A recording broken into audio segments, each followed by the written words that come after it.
Welcome to King Gamer. Today we are watching something called the Cicada Codex. I don't know exactly how to say that. I've never heard that word before, but it is a dinosaur analog core made by this guy. There are 7 different videos we're gonna watch. Probably try to say right here. So number 4. Alright, this looks like a cool analog core, so let's go ahead and turn our volume up. Make sure our brightness is up so you guys can see it good. And let's go ahead and watch it. The remarkable mimicry of the lyre. Alright.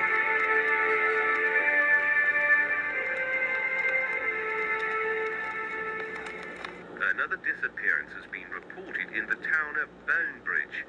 8-year-old Harper Thompson was reported missing this morning by her parents.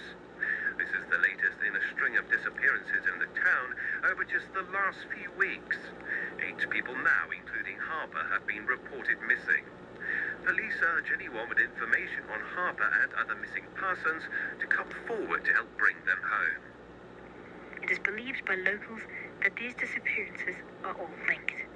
Many of the reports have mention of a creature or large man associated with the victim's disappearance.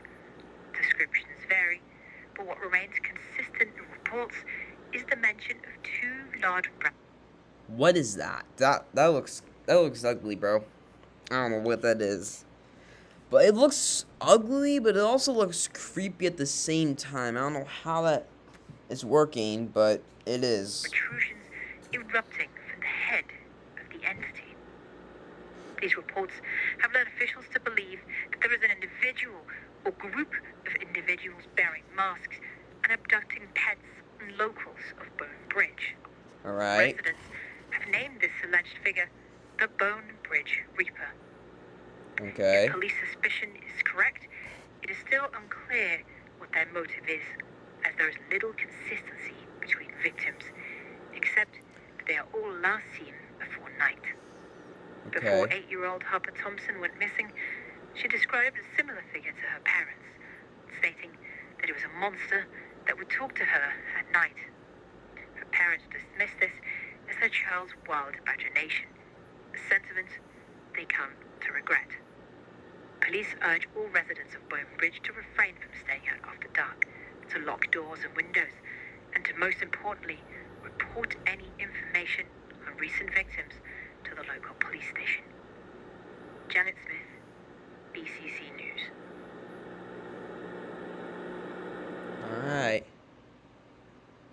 That was the first one. I read the second one. Yeah, let's turn on subtitles this time in case you guys can't read it. Well, I guess hear it. Yeah, why did I say read it? I'm dumb. Millions of years ago, I'm a dumbass. Earth was ruled I meant to say by hear the it. dinosaurs. They lived all over the globe and ranged from the size of a small chicken to the largest animals to ever. Damn. Millions I'm not letting that thing get near me at all. of years later, I don't care if you're nice or not. I don't want you near me. You're You're gonna crush me. The dinosaurs are reborn once again. That's a mistake. Why would you let dinosaurs reborn again? But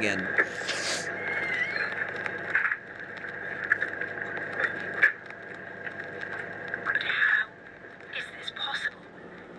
Well, here in your first staff orientation tape, you will learn about the cloning of prehistoric life. Okay. Introduction to Darwin. Darwin was originally used as a diagnostic technology for genetic disorders. However, it was later discovered that it could be used to observe microscopic imprints of DNA on well-preserved fossil remains. Okay. The first step of this process is the imaging stage.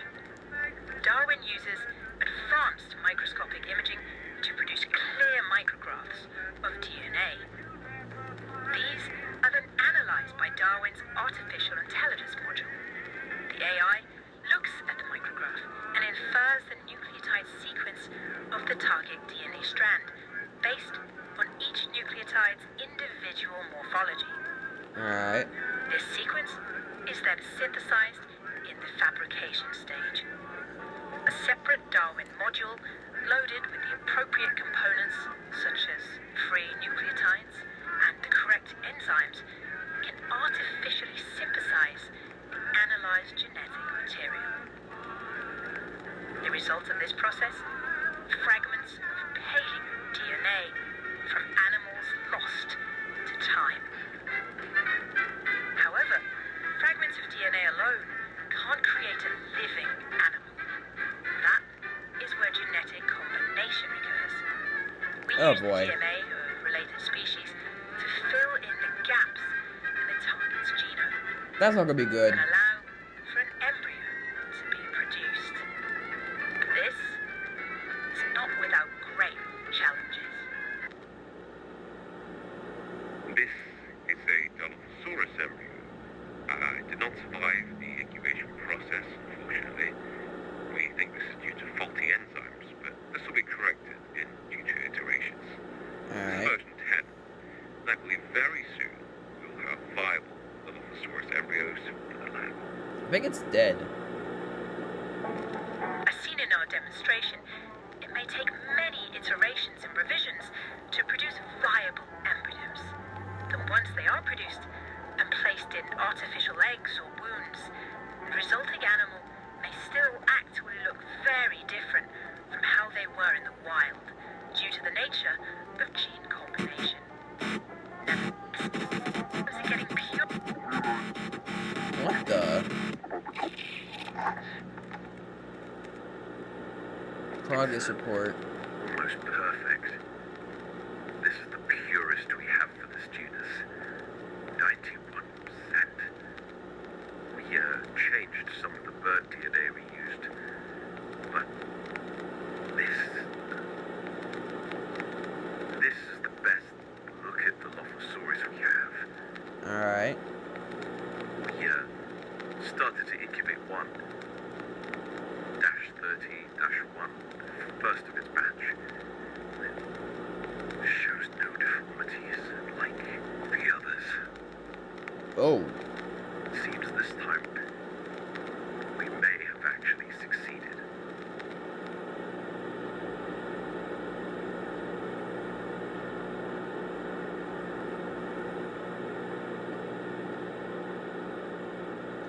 Alright. Let's head to the third one. Stop cheat. Oops. There we go. Sorry about that. Now, investigating. A lot of talk in the town, the woods, and essentially weird noises and people going missing. I'm here to No closed captions, guys. investigate. We just gotta listen to it.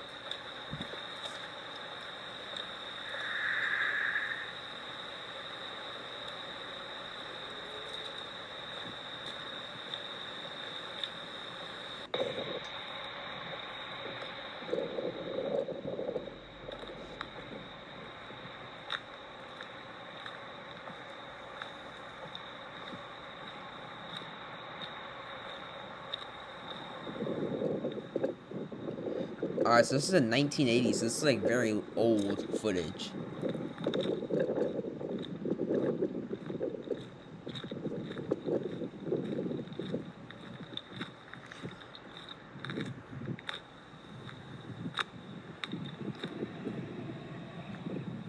What was that?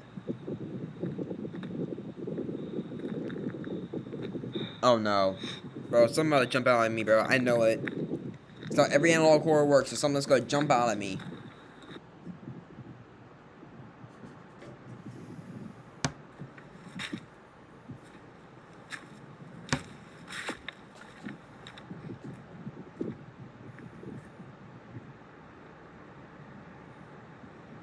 Alright.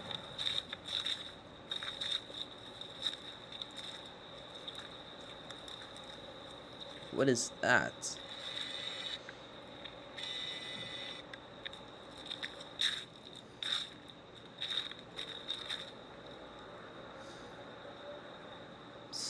with a branch.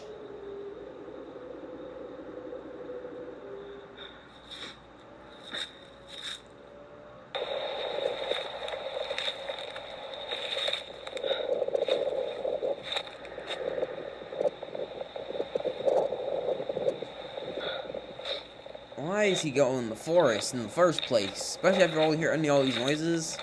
My ass would get out of there as fast as possible.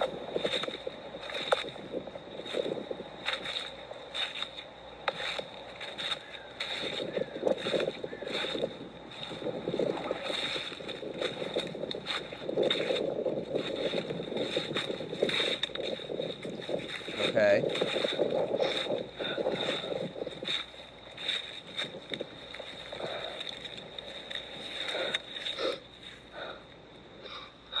What the? Some kind of bones. That's a very small bone.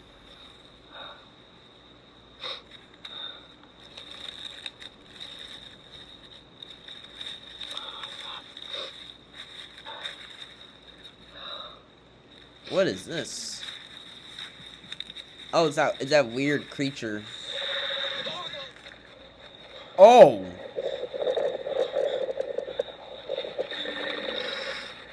Bro, you better run.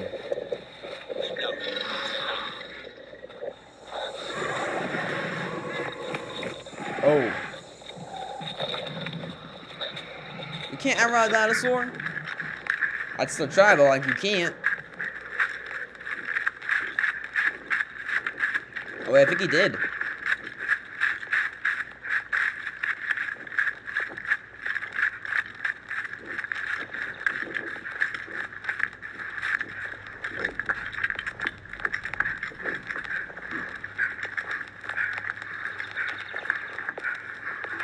Okay. Oh.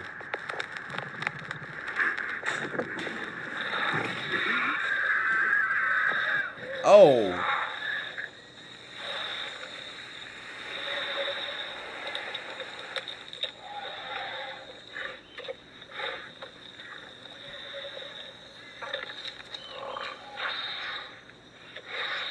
Well, I thought he was gonna make it out alive.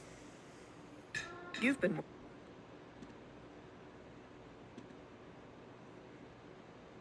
Okay.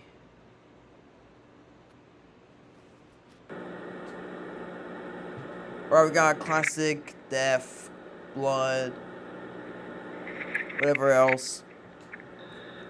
This is Type warning. Dr. Stephen Cole, and this is my incident and what is autopsy that? report. The date is the 8th of February, 1980. Subject's name is Christopher Basu. The subject is male and 23 years of age. The cause of death was an attack from escaped specimens DILO-30-1 and DILO-30-2. Okay. The body was recovered. Guys, call them from a D2 and cave D1. woods between the Why'd you town have to of give him such a Burnbridge long-ass name? and this Let's call them facility. D1 and D2. Recovery teams have been trying to recapture the escaped animals with little success. But we knew this attack occurred from the TIG chip in the victim's Optodine handheld recorder, which we were able to trace. Okay. The scene was mostly barren, with only the recorder and blood being present. The animals dragged the body to their new established territory near the cave, where the remains of other victims were found. I will now begin the autopsy report. Oh. The cause of death was a major breakage to the neck, with no other major pre-mortem injuries recorded, other than deep bite marks running from the collarbone to the breastbone. Damn, so they really The just... front of the body. Yo, look at this shit. They bit for the bones. They're strong. Deeper than those of the back.